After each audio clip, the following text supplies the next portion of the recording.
નમસ્તે મિત્રો, હું છું નવરંગ સૈન અને સ્વાગત છે આપનું આઈ એમ ગુજરાતના અમેરિકા સ્પેશિયલ ન્યૂઝ બુલેટિનમાં. રવિવાર જુલાઈ 26ના સમાચારોમાં જોઈશું ગ્રીન કાર્ડ માટે અપ્લાય કરનારા કયા લોકોને હવે અમેરિકાના એરપોર્ટ્સ પર આઈસ દ્વારા ડિટેન કરાઈ રહ્યા છે તેનો અહેવાલ.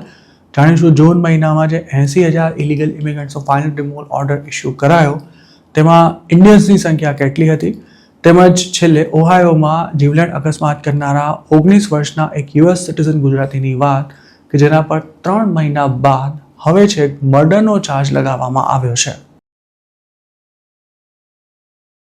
અમેરિકામાં એરપોર્ટ્સ પર ઇમિગ્રેશન અરેસ્ટ વધી રહી છે તેવા અહેવાલો વચ્ચે હવે એવી જાણકારી સામે આવી છે કે અટકાયતમાં લેવામાં આવ્યા હોય તેવા કેટલાક લોકો એવા પણ છે કે જેમની ગ્રીન કાર્ડ એપ્લિકેશન હાલ પેન્ડિંગ છે. ટ્રમ્પ એડમિનિસ્ટ્રેશને ભલે અંગે કોઈ સત્તાવાર માહિતી ન આપી હોય, પરંતુ ઇમિગ્રેશન એટર્નીઝનું કહેવું છે કે આખા અમેરિકામાં આ પ્રકારની અટકાયતો વધી રહી છે, જેનો સીધો અર્થ એવો થાય છે કે જે લોકોની એડજસ્ટમેન્ટ ઓફ સ્ટેટસની એપ્લિકેશન પેન્ડિંગ છે તેમના માટે હવે ડોમેસ્ટિક ટ્રાવેલ પણ રિસ્કી બની રહ્યું છે. અમેરિકામાં જઈને ગ્રીન કાર્ડ માટે અપ્લાય કરતા લોકોને સ્ટેટસ ઓફ એડજસ્ટમેન્ટ માટે ફોર્મ I-485 ફાઇલ કરવાનું હોય છે. જે લોકો વિઝા પર ઓવરસ્ટે થયા હોય કે પછી અસાયલમ માંગ્યું હોય તે લોકો પણ પોતાનો કેસ અપ્રૂવ થયા બાદ તેના માટે અપ્લાય કરી શકે છે. આ સ્થિતિમાં ગ્રીન કાર્ડ એપ્લિકેશન પેન્ડિંગ હોય ત્યાં સુધી કે પછી ઓછામાં ઓછા એકાદ વર્ષ સુધી ડોમેસ્ટિક ટ્રાવેલ ટાળવા માટે પણ હાલ ઇમિગ્રેશન એટર્ની સલાહ આપી રહ્યા છે. જેમની પાસે અમેરિકાની સિટીઝનશિપ છે, જે લોકો ગ્રીન કાર્ડ હોલ્ડર છે કે પછી અમેરિકામાં વેલિડ વિઝા પર રહે છે અને તેમણે વિઝાની કોઈ શરતોનો ભંગ નથી કર્યો, તેમના માટે ડોમેસ્ટિક ટ્રાવેલ બિલકુલ સેફ છે. જોકે ગ્રીન કાર્ડ આવે તે પહેલાં જ આઉટ ઓફ સ્ટેટસ થઈ ગયા હોય અને I-485 પેન્ડિંગ હોય તેમના પર હવે જોખમ ઊભું થયું છે, જેથી તેમણે ડોમેસ્ટિક ફ્લાઇટ પકડતા પહેલાં આ રિસ્કને ધ્યાનમાં લેવું પડશે.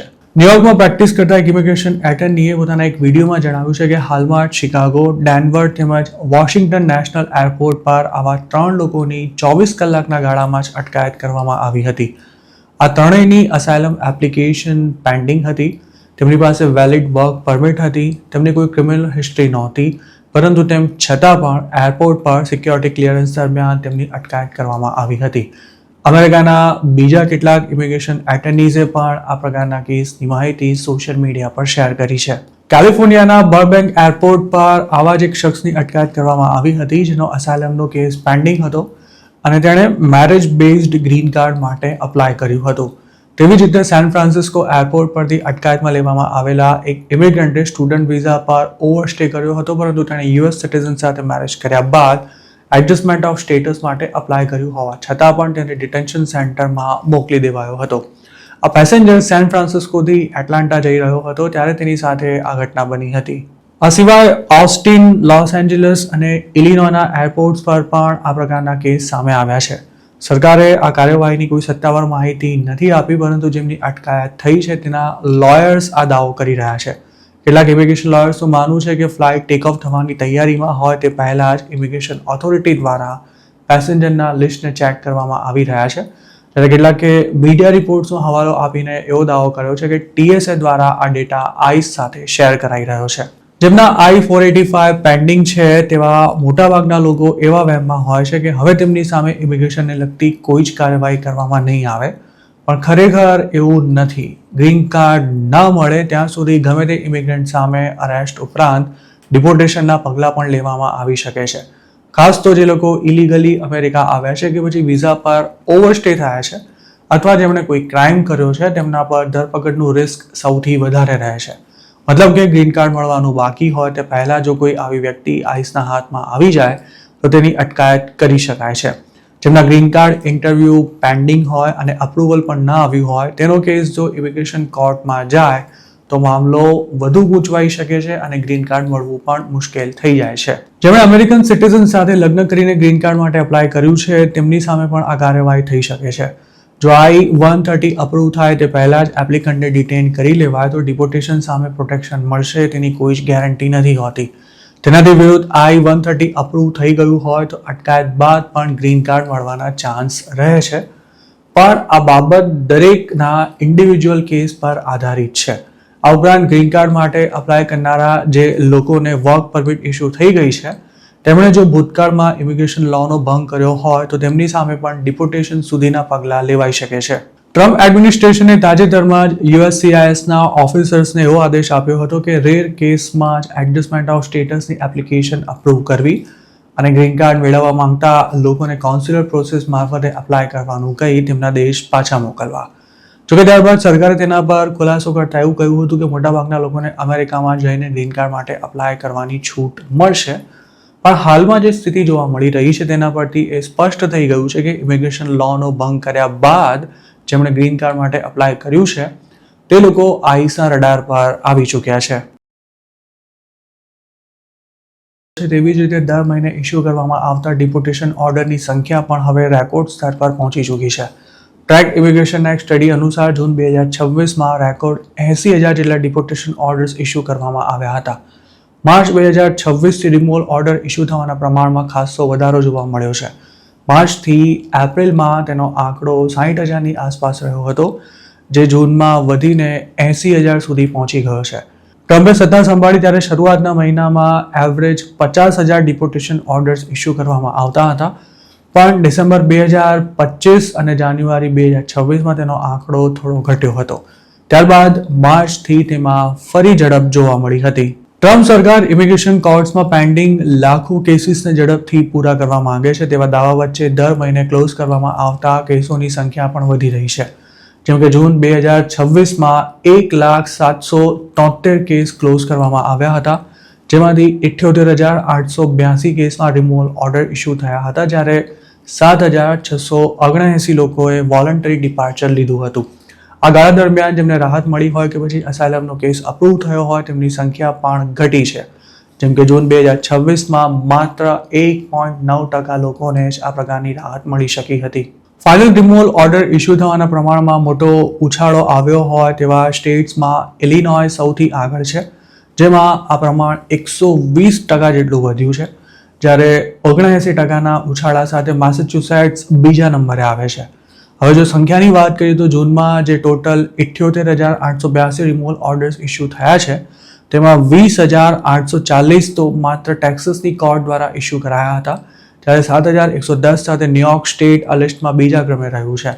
ઇલિનોયમાં પણ ગયા મહિને 7,084 કેસમાં ફાઇનલ ડિપોર્ટેશન ઓર્ડર આપી દેવાયો હતો. ગુજરાતીઓની સારી એવી સંખ્યા ધરાવતા ન્યૂજર્સીમાં પણ હવે ધડાધડ રિમૂવલ ઓર્ડર ઇસ્યુ થઈ રહ્યા છે. જૂનમાં તેનો આંકડો 2835 નોંધાયો હતો. છેલ્લા 4 મહિનામાં કયા દેશના કેટલા લોકોને અમેરિકા છોડી દેવા માટે કહી દેવાયું છે તેની માહિતી પણ ટ્રેકના રિપોર્ટમાં શેર કરવામાં આવી છે. તેમાં જણાવાયું છે કે જે લોકોને હાલ ડિપોર્ટેશન ઓર્ડર અપાઈ રહ્યા છે તેમાં મેક્સિકન્સની સંખ્યા સૌથી વધારે છે, જ્યારે વેનેઝુએલાનો નંબર બીજો આવે છે. આ ઉપરાંત હોન્ડુરાસ, ગ્વાટેમાલા, કોલંબિયા, નિકારાગુઆ અને એલ સાલ્વાડોર જેવા દેશોના લોકોને પણ મોટી સંખ્યામાં ડિપોર્ટ કરવામાં આવી રહ્યા છે. આ બધાની સાથે ઇન્ડિયન્સને ડિપોર્ટ કરવાનું પણ પ્રમાણ વધી રહ્યું છે, પણ તેમનો આંકડો પ્રમાણમાં નીચો છે. જેમ કે માર્ચ 2026માં 742 ઇન્ડિયન્સના ડિપોર્ટેશન ઓર્ડર ઇસ્યુ થયા હતા અને એપ્રિલ 2026માં આંકડો વધીને 829 પર પહોંચી ગયો હતો. મે 2026માં તે 840 નોંધાયો હતો અને જૂન 2026માં 801 ઇન્ડિયન્સે અમેરિકા છોડી દેવા માટે અલ્ટિમેટમ આપી દેવાયું હતું. આમ છેલ્લા 4 મહિનામાં જ કુલ 3212 ઇન્ડિયન્સને ફાઇનલ રિમૂવલ ઓર્ડર મળી ચૂક્યા છે. આ રિપોર્ટમાં આંખી ઉડીને વળગે તેવી બાબત એ છે કે હવે દર મહિને ક્લોઝ કરવામાં આવી રહેલા કેસોની સંખ્યા સતત વધી રહી છે અને સાથે જ ડિપોર્ટેશન ઓર્ડર ઇસ્યુ થવાનું પ્રમાણ વધી રહ્યું છે. તેમાં છેલ્લા 2-2.5 મહિનામાં અસાયલમના કેસમાં માસ હિયરિંગ શરૂ થઈ હોવાથી આ ટ્રેન્ડ આવનારા દિવસોમાં પણ જળવાઈ રહેશે તેવી પૂરી શક્યતા છે.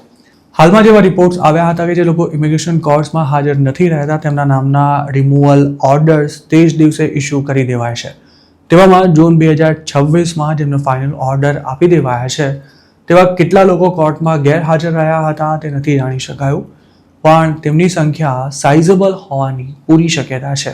અત્યાર સુધી અસાયલમ માંગનારા લોકો એવું માનતા હતા કે ડેમોક્રેટિક સ્ટેટ્સમાં અસાયલમ આસાનીથી મળી જાય છે, પણ ટ્રમ્પે એ વહેમ પણ ભાંગી નાખ્યો છે. જેમ કે ઇલિનોય જેવા ડેમોક્રેટિક અને ઇમિગ્રન્ટ ફ્રેન્ડલી ગણાતા સ્ટેટમાં છેલ્લા 4 મહિનામાં ફાઇનલ રિમૂવલ ઓર્ડર ઇસ્યુ થવાની સંખ્યા ડબલ થઈ ચૂકી છે. ન્યુયોર્કમાં પણ તેમાં 40% જેટલો વધારો જોવા મળ્યો છે અને ન્યૂ જર્સીમાં પણ વત્તા ઓછા અંશે સ્થિતિ કંઈક આવી છે. જેમના અસાયલમના કેસની હજુ સુધી તારીખ નથી આવી તેમને પણ હવે નોટિસ ટુ અપિયર મોકલવામાં આવી રહી છે. જેનો સીધો અર્થ એવો થાય છે કે હવે સરકાર તેમને પણ ઘર ભેગા કરવાની તૈયારીમાં છે. આ ઉપરાંત અસાયલમ ગ્રાન્ટ થવાનો રેટ પણ હવે સાવ તળિયે પહોંચી ગયો હોવાથી જેમણે ફેક સ્ટોરી આપી છે તેમણે પોતાની બેગ તૈયાર રાખવી પડશે, કારણ કે તેમને પણ ગમે ત્યારે ડિપોર્ટેશન ઓર્ડર પકડાવી શકાય છે. તાજેતરમાં DHSના સેક્રેટરીએ જણાવ્યું હતું કે હાલના દિવસોમાં એવરેજ 3,000 લોકોને રોજે રોજ ડિપોર્ટ કરવામાં આવી રહ્યા છે, જેની સામે ડેઇલી પકડાતા એલિયન્સનો આંકડો એવરેજ 1400થી 1500ની આસપાસ નોંધાઈ રહ્યો છે, જ્યારે ડિપોર્ટેશન ઓર્ડર ઇસ્યુ થવાની સંખ્યા પણ હવે 80,000 સુધી પહોંચી ગઈ છે.